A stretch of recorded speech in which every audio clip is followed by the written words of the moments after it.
오늘은 믿음에 대해서, 믿음의 은사에 대해서 말씀을 드리려고 합니다. 믿음의 은사가 무엇인가 하는 것입니다. 믿음의 은사를 쉽게 말한다면 믿어지는 은사다라고 이렇게 보면 될 것 같습니다. 믿을 수가 없고 불가능해 보이는 일인데 그것이 나에게 믿어져 버리는 것입니다. 믿으려고 애써서 믿어지는 게 아니고 그냥 나에게 쑥 이렇게 믿어지는 것, 그것을 믿음의 은사라고 이렇게 말할 수 있습니다. 하나님의 말씀이 믿어지고요. 그 다음에 하나님이 나와 함께 계신다는 것이 믿어지고 하나님이 나를 도우신다는 것이 믿어지는 것입니다. 믿어지는 은사를 우리가 크게 두 가지로 살펴볼 수가 있는데, 하나는 구원 얻는 믿음이 있습니다. 예수님을 믿으면 구원을 얻는다라는 성경에 약속도 있잖아요. 우리가 잘 아는 것처럼 하나님이 세상을 이처럼 사랑하사 독생자를 주셨으니 이는 그를 믿는 자마다 멸망하지 않고 영생을 얻게 하려 하심이라. 우리가 초등부 때부터 외운 이런 말씀이 믿어지는 것입니다. 또 선생님이여 내가 어찌하여야 구원을 받으리까? 라고 간수가 바울에게 물었습니다. 그때 바울이 이렇게 또 위대한 말을 하지요. 이르시되 주 예수를 믿으라. 그리하면 너와 내 집이 구원을 받으리라. 그래서 간수의 집은 그날 바로 구원을 받는 놀라운 역사가 있었습니다. 로마서 10장에 보면은 우리가 예수님을 믿되 어떻게 믿을 것인지 이렇게 말씀합니다. 네가 만일 내 입으로 예수를 주로 시인하며 또 하나님께서 그를 죽은 자 가운데서 살리신 것을 내 마음에 믿으면 구원을 받으리라. 사람이 마음으로 믿어 의에 이르고 입으로 시인하여 구원에 이르느니라 라고 이렇게 말씀을 합니다. 바로 이런 하나님의 말씀들이 믿어지고 내가 구원받았다는 것이 믿어지는 것, 이것이 믿음의 은사, 또 구원받은 그 믿음이라고 할 수 있습니다. 하나님의 말씀이 믿어지고요, 하나님의 아들이라는 것, 예수님이 하나님의 아들이라는 것이 믿어지고, 예수님이 나를 위해서 죽으셨다라는 것이 믿어지고, 예수님이 죽음을 이기고 다시 살아나셨다라는 것이 믿어지는 것입니다. 똑같은 시간에 똑같은 목사에게 똑같은 말씀을 들었어요. 그런데 어떤 사람에게는 믿어지고요, 어떤 사람에게는 말도 안 되는 소리 하고 있어, 이런 반응이 나올 수 있거든요. 어떤 사람은 내게 주신 말씀이다 라고 받아들일 수 있는데, 어떤 사람은 도대체 누가 고자질해 가지고 저러는 거야 라고 이렇게 받아들일 수가 있는 거거든요. 그러니까 이 믿음의 은사라는 것은 그냥 하나님의 말씀이 이치적으로 설명되지 않아도, 증명되지 않아도 그냥 내 마음에 믿어지는 것, 이것이 믿음의 은사다라는 것을 우리가 알아야 돼요. 이 사람들이 쉽게 말하는 그냥 믿어, 얘기하는 거예요. 이해가 돼서 믿는 게 아니라 그냥 믿어. 자기는 그냥 믿어지니까 다른 사람들이 그냥 믿어 라고 말하는데, 다른 사람들은 그냥 안 믿어지는 거예요. 뭔가가 설명이 돼야 되고 증거가 보여야 되고 그래야지 믿어지는 사람들이 있거든요. 근데 이 사람들은 그냥 믿어 이렇게 말하는 것이지요.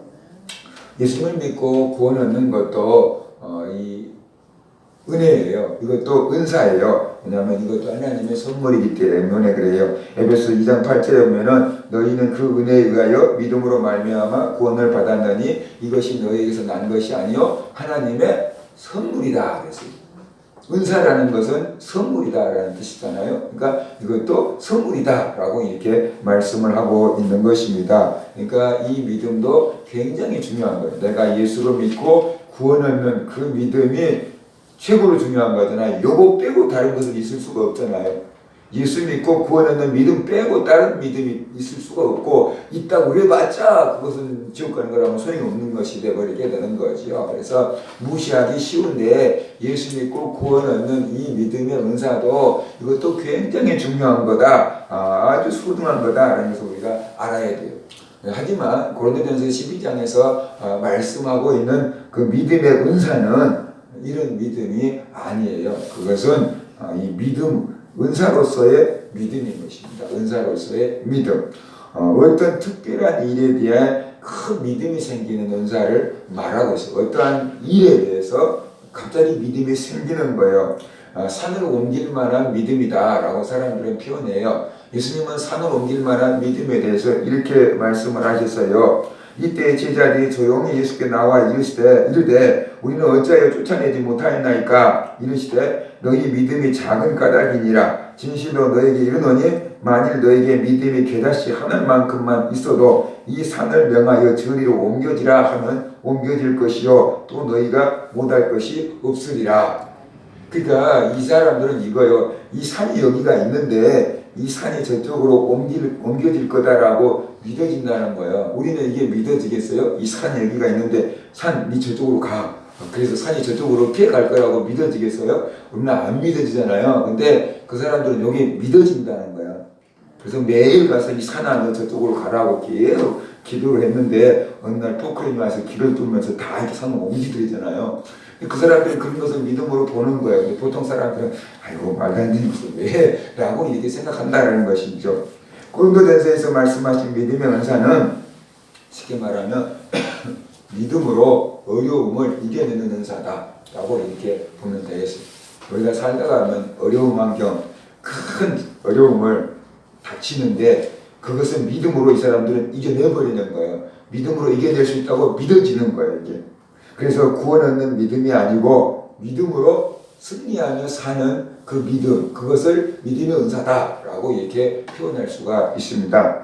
남들은 불가능하다고 하는데 정작 자기는 믿어지는 것입니다. 그래서 그 일을 이루는 것입니다. 이것이 믿음의 은사인데요. 목사님들 가운데 성전 건축하는데 이런 믿음의 은사를 발휘한 분들이 꽤 많이 있어요. 이게 성도들도 많지 않은데 어마어마하게 큰 성전을 이렇게 짓는 거예요.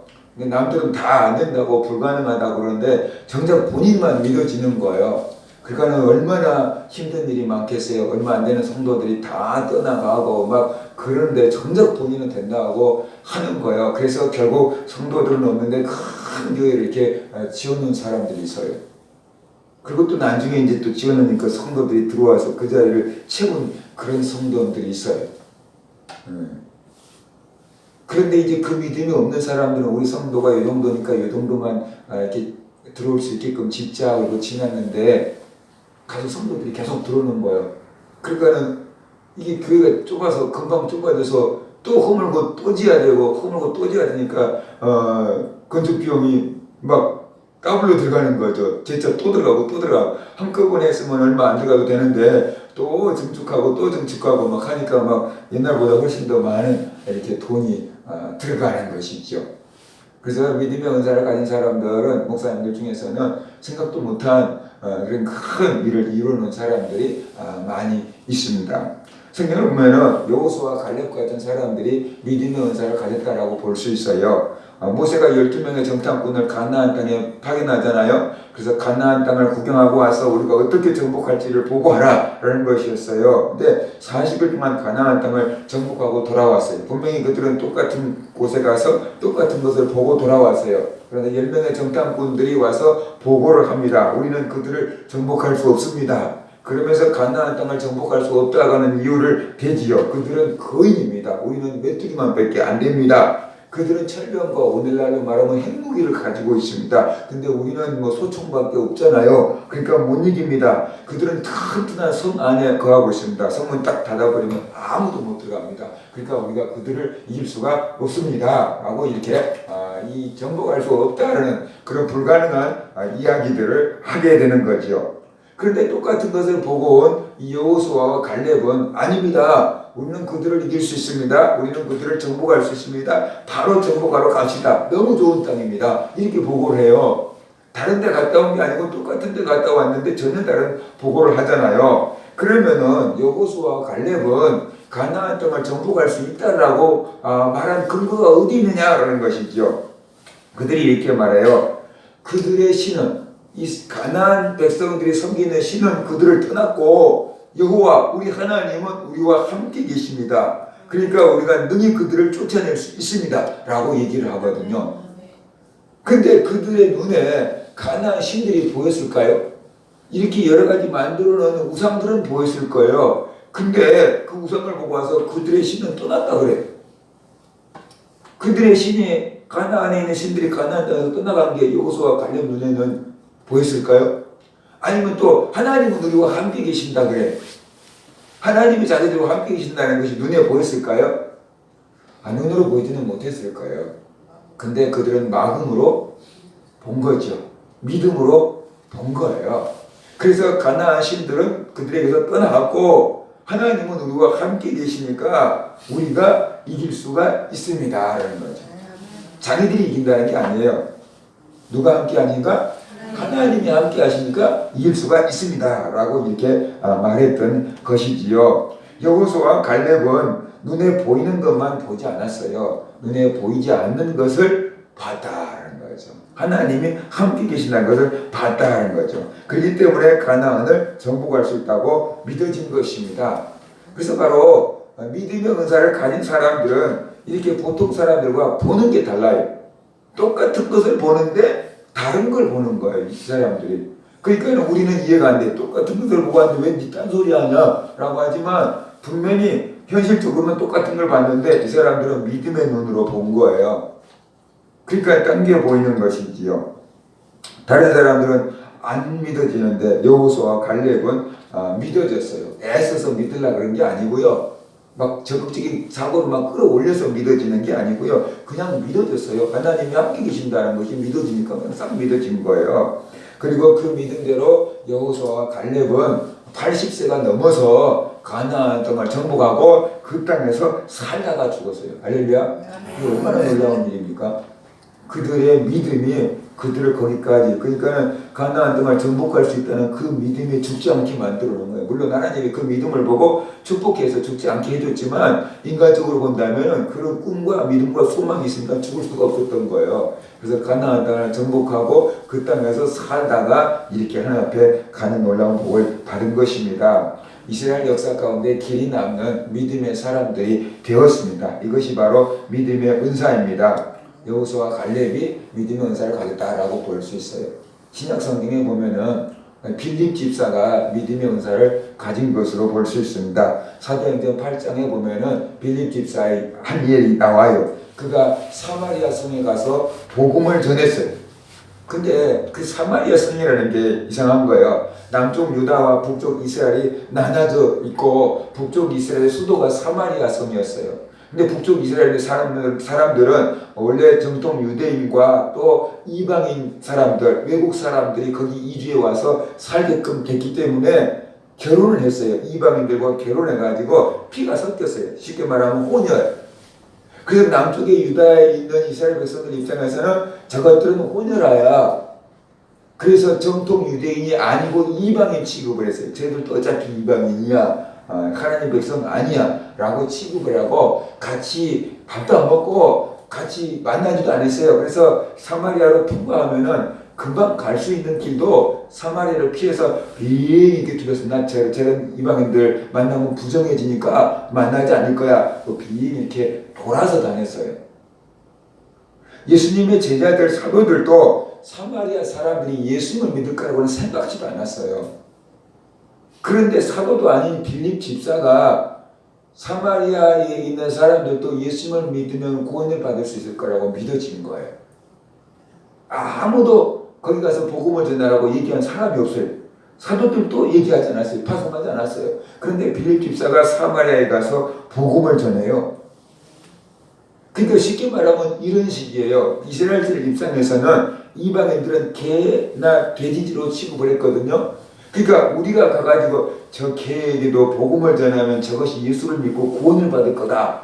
그게 믿어지겠어요? 우리 입장에서는 아닌 거잖아요. 아마 사도들 입장에서는 그래서요, 사마리아가. 그런데 빌립 집사는 그게 믿어진 거예요. 저 사람들도 정말로 예수를 믿으면 구원을 받을 거다라고 믿어진 거예요. 그래서 그들이 가서 복음을 전하니까 이게 보통 믿음이 아니고서는 할 수 없는 일을 지금 한 거예요. 근데 사마리아에 가서 빌립 집사가 복음을 전했는데 진짜로 안 믿을 것 같은 사마리아 사람들이 예수를 믿고 세례를 받은 거예요.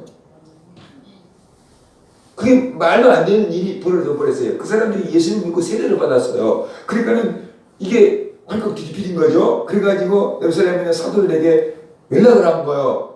세상에 사마리아 있는 사람들이 예수 믿고 세례 받았어요. 라고 막 연락을 한 거예요. 그러니까 사도들이 깜짝 놀랐어요.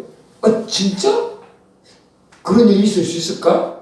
사도들이 안 믿어진 거예요. 그래서 소문에 들으니까 사마리아 사람들이 예수 믿고 세례받았다는데 어떻게 그런 일이 있을 수 있겠느냐. 근데 안 믿을 수도 없지 않냐? 가서 확인 좀 하고 와. 그리고 베드로하고 요한을 확인해 보라고 보냈어요. 그러니까 베드로하고 요한이 진짜 서머네 사람들이 회개할 수 있을까? 그 사람들도 구원을 받을 수 있을까? 그 참 신기하네. 가보자. 그리고 가봤어요. 가서 봤더니 정말로 사마리아 사람들이 예수님을 믿고 세례를 받았어요. 심지어 마술사 시몬까지 예수님을 믿고 세례를 받은 상태였어요. 그런데 가만히 보니까 그들이 예수님을 믿기는 믿는데 아직 성령이 임하지 않는, 성령을 받지 않는 그런 상태였어요. 그래서 베드로와 요한이 그들에게 안수했어요. 그랬더니 그들이 방언을 말하고 사도들이 받았던 것 같은 그런 성령을 받았다라고 성경은 말씀을 하고 있어요. 아무도 사마리아 사람들이 회개할 거라고는 생각지 않았어요. 아무도 사마리아 사람들이 예수를 믿을 거라고는 상상도 하지 않았어요. 사마리아 사람들에게 복음을 전할 거라고는 아무도 생각지도 못했어요. 그런데 빌립 집사 혼자 사마리아 사람들이 회개할 거라고, 예수 믿을 거라고 믿어졌어요. 그래서 나가서 복음을 전했어요. 그랬더니 사마리아 사람들이 예수를 믿고 구원을 받았어요. 얼마나 놀라운 일이 벌어졌습니까? 이것이 바로 믿음의 은사예요. 빌립 집사 마음에 있는 것. 저들도 전하면 믿을 거야. 저들도 믿고 구원 받아야 돼. 라는 그 믿음이 바로 믿음의 은사다. 구원받는 믿음이 아니고 그냥 하나님이 산을 옮길 만한 그런 믿음의 은사다라는 것을 우리가 볼 수 있어요. 산을 옮기는 것보다 이 가치관이 옮겨지는 게 더 어마어마한 큰 일인 거예요. 산을 옮기는 것은 예를 들어서 부동산 같은 거 가가지고 내면은 가능할 수 있겠지만 우리의 생각과 가치관 하나 바꾼다라는 것은 진짜로 엄청나게 힘든 일이에요. 묵은 포도주, 새 포도주 바꾸는 것은 진짜로 힘든 일이에요. 우리가 가지고 있었던 예를 들어서 돈을 신으로 삼고 살아가던 그 가치관, 돈을 버리고 하나님을 신으로 섬기고 살아가는 그 가치관으로 옮긴다는 것은 진짜로 힘든 일이에요. 이 속에서 큰 변화가 일어나지 않으면 안 되는 거예요. 옆에서 누가 바꾸려고 해서 바꿔주는 게 아니라는 거죠. 그 엄청난 일을 빌립 집사가 했던 것입니다. 바로 이것이 빌립 집사에게 있었던 믿음의 은사다라고 이렇게 볼 수가 있습니다. 지금 전도하는 전도자들 그리고 또 해외 나가서 교회를 세우는 선교사들에게 이런 은사가 있다라고 우리가 봐야 돼요. 저렇게 흉악한 사람은 도저히 예수 믿지 않을 거야 라고 하는 사람들 있잖아요. 지존파 같은 그저 인육을 먹는 저렇게 흉악한 사람들은 도저히 예수 믿지 않을 거야. 저들에게 전도하는 것은 계란으로 파헤치는 거야 라고 생각이 들 수 있잖아요. 또 저렇게 잘 나가서 아쉬울 것이 하나도 없는 사람들은 예수 믿지 않을 거야 라고 우리가 생각되기도 해요. 너무너무 잘 나가는데 뭐가 아쉬워서 예수 믿겠어 그 사람들이. 그런 마음을 우리가 가질 수도 있거든요. 그래서 또 어떤 사람들은 저렇게 이단에 깊이 빠져고 이단의 괴수 중에 괴수가 된 저 사람은 절대로 예수 믿지 않을 거야 라고 우리가 생각할 수도 있어요. 저 사람이 이단 보통 이단이 아니야. 그쪽에서도 막 피해다는 사람이야. 저 사람이 얘기하고 예수 믿는다는 건 있을 수 없는 일이지. 이렇게 우리가 생각할 수도 있거든요. 아예 그들에게 전도할 생각을 우리가 하지 않고 그들을 위해서 기도도 하지 않는 사람들이 많아요. 그런데 그런 사람들이 불쌍하고 그런 사람들도 예수 믿을 거고 그런 사람들도 회개할 거라고 믿어지는 사람이 있어요. 그래서 그들이 가서 전도하는 사람들이 있다라는 거죠. 말도 안 되는 사람들인데 가서 전도를 하는 사람들이 있다라는 거예요. 근데 옆에서 하지마 그 쓸데없는 일 왜 해? 라고 하는데 나중에는 진짜 그 사람들이 회개하고 예수를 믿는 거예요. 열매를 맺어요. 이게 있을 수 없는 일인데 돼가지고 열매를 맺는다라는 거죠. 그러니까 바로 그 사람들은 믿어지는 거예요. 남들은 다 안 된다고. 심지어 목사님까지 그 지존파 전도하니까 오카노 목사님이 그 사람들 해도 되겠어 그랬대잖아요. 근데 그 교회 권사님들이 가서 전도했대요. 지존파 회개해버려. 그러니까 나는 오카노 목사님이 충격을 받았잖아요. 나에게 믿음이 없었다. 그거 안 믿어지는 게 보통 사람들인 거죠. 근데 그 교회 권사님들은 그게 믿어진 거지요. 저런 사람들도 예수 믿을 수 있다고 믿어지는 거예요. 가문이 계속 가서 옥발하지 않으면서 금방 먹을 거 넣어주면서 기도해주면서 나중에 그 사랑이 깨져버려요. 나중에 그 사랑이 처음에는 가식 떨지 마라 라고 생각했는데 그것이 계속 되니까 세상에 가족들도 저러지 않는데 어떻게 나를 알지도 못한 사람이 저럴 수 있을까? 그 사람의 그 흉악한 사람들의 마음이 싹 녹아내려버린 거죠. 그래서 정말로 저들을 보니까 하나님이 계신 것 같다.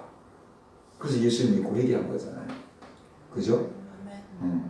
그게 믿음이 있어야지 할 수 있는 것이지, 믿음이 없으면 한두 번은 혹시 할 수 있을지 모르지만 그게 꾸준하게 되겠어요?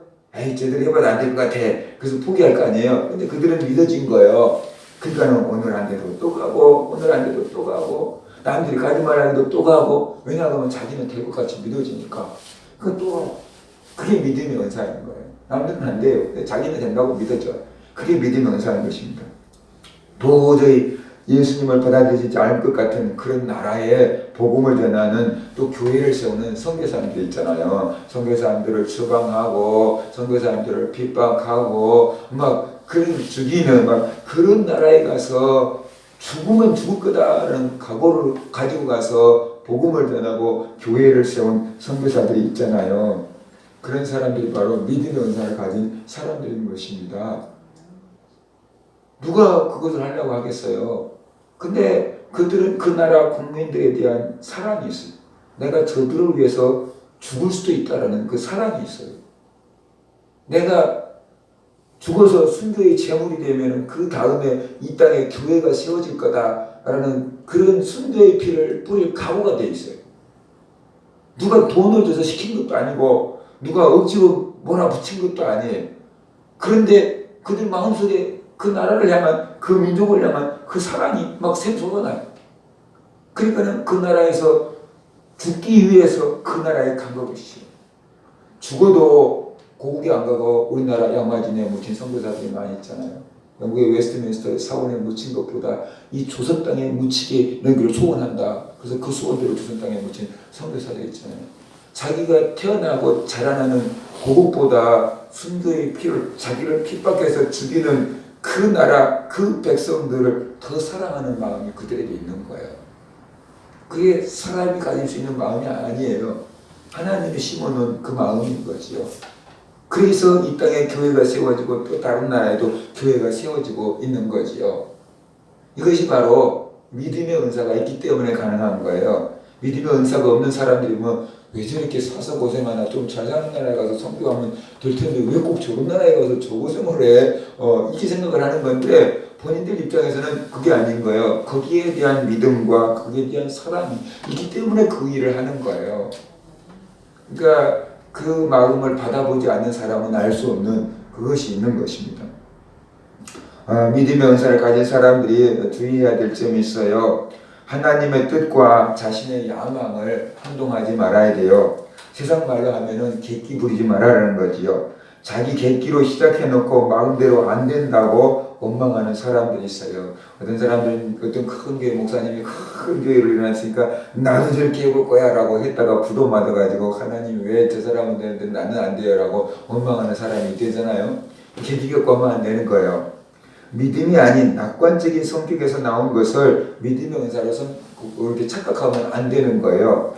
이 낙관적인 사람은 모든 면에 낙관적이에요. 그런데 또 자기 일에 낙관적이에요. 돈 벌고 세상적이고 자기 일에 낙관적이에요. 그런데 믿음의 은사는 하나님이 주신 비전에 낙관적이에요. 세상적인 일이 아니고 모든 일이 아니고 하나님이 주신 그 비전에 낙관적이에요. 그 비전에만 믿음이 있어요. 요거 하나 이루는데 모든 힘을 다 집중하는 거예요. 이것이 바로 하나님 주신 이게 은사인 것입니다. 하나님이 주신 비전인지 아닌지를 분별해야 돼요. 나를 드러내기 위하고 나를 자랑하고 나를 높이기 위한 것이라면 하나님 주신 것이 아니에요.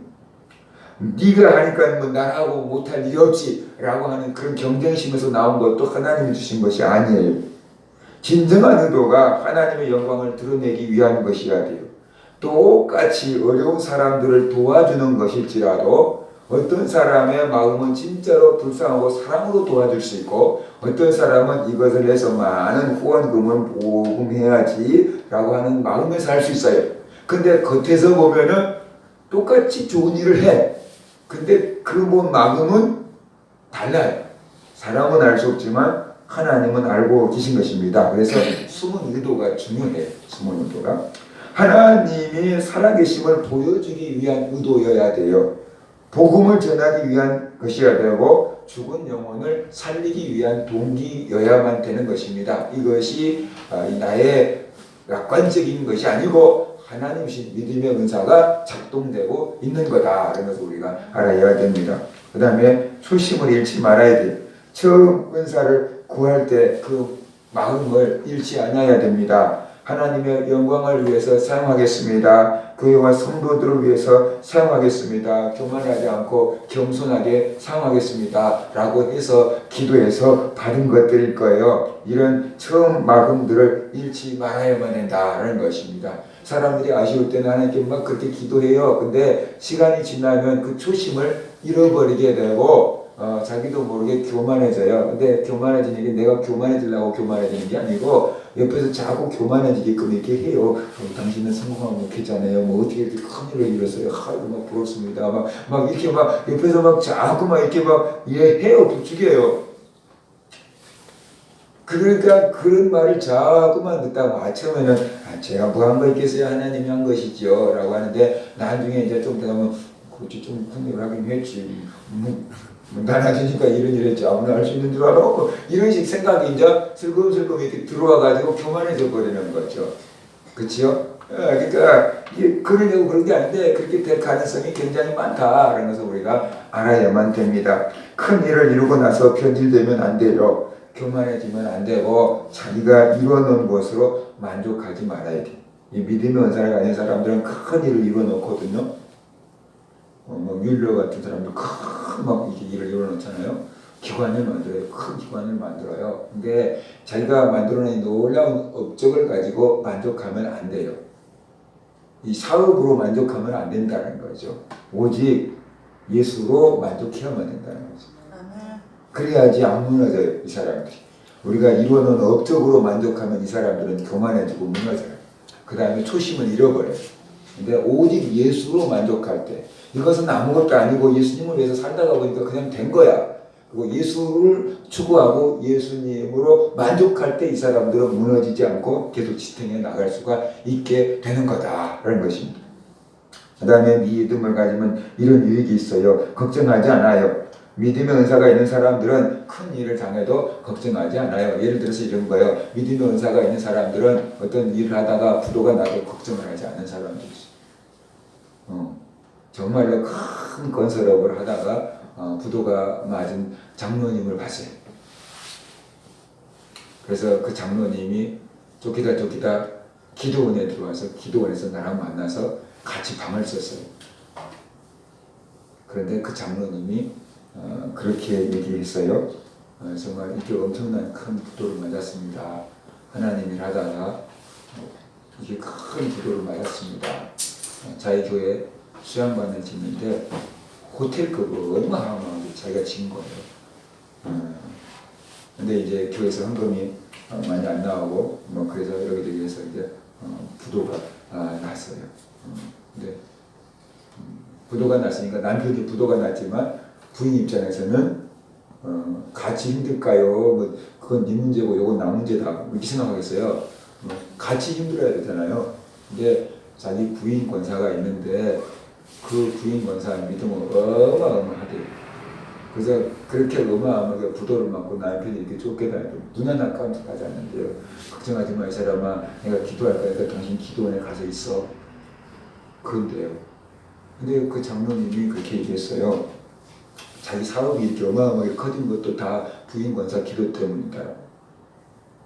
이렇게 부도가 나도 부인 권사는 걱정도 하지 않는다.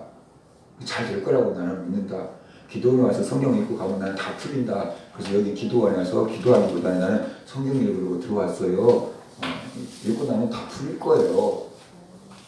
그렇게 얘기를 하는 거야. 그러면서 자기는 자기 부인 권사를 참 존경한대요. 사랑하는 게 아니고 존경한대요. 나한테 하는 얘기가 그랬어요. 우리 와이프가 얼굴은 좀 별로예요. 근데 믿음이 너무 좋거든요. 나는 그 부인 권사를 참 존경해요. 금요일인가 마지막 날 정도 됐는데 진짜로 부인이 찾아왔더라고요. 인천에 있는 부인이 광주까지 찾아왔어요. 전라도 광주까지 기도원에 찾아왔어요. 근데 봤거든요. 근데 진짜 얼굴이 별로예요. 진짜 얼굴이 별론데 키도 조그맣고 얼굴도 별론데 근데 그 어마어마한 믿음을 가지고 있다라는 거예요. 수백억 수천억 이까지 그 눈 하나 깜짝하지 않는 그 믿음을 가지고 있다는 거예요. 하나님 나라 망하면 망하니까지 정도밖에 더 있어. 그런 믿음을 가지고 있다는 거예요. 그러니까 그 믿음을 보니까 남편이 거기서 안정을 찾는 거예요. 그리고 오직 있으면 자기 아내를 보고 존경한다고 그랬겠어요. 그러니까는 걱정을 하지 않는 거예요. 이 사람은 믿어지는 거예요. 남들이 보면 어떻게 해요? 그게 큰일 당해갖고 어떻게 해? 그러는데 이런 사람들은 걱정이 안 돼. 왜냐하면 해결할 수 있다고 믿어지니까. 해결할 수 있다고 믿어지니까 말이에요. 그래서 믿지 못하고 근심하고 염려하는 사람들 보면 이 사람들은 오히려 더 이해가 안 돼가지고 왜 그렇게 걱정만 하고 자꾸만 하는 거예요. 근데 다른 사람들이 문제가 있는 게 아니고 자기들에게 믿음의 은사가 있기 때문에 그러는 건데 이것이 은사인 줄도 모르고 그 사람들이 하는 소리는 뭐냐면 다른 사람들도 다 자기가 타야 될 거라고 생각을 하는 거예요. 그게 아니고 이것이 은사다라는 것을 알고 나에게 이런 은사가 있구나 라고 생각하고 하나님께 감사할 수 있어야만 된다는 것이에요.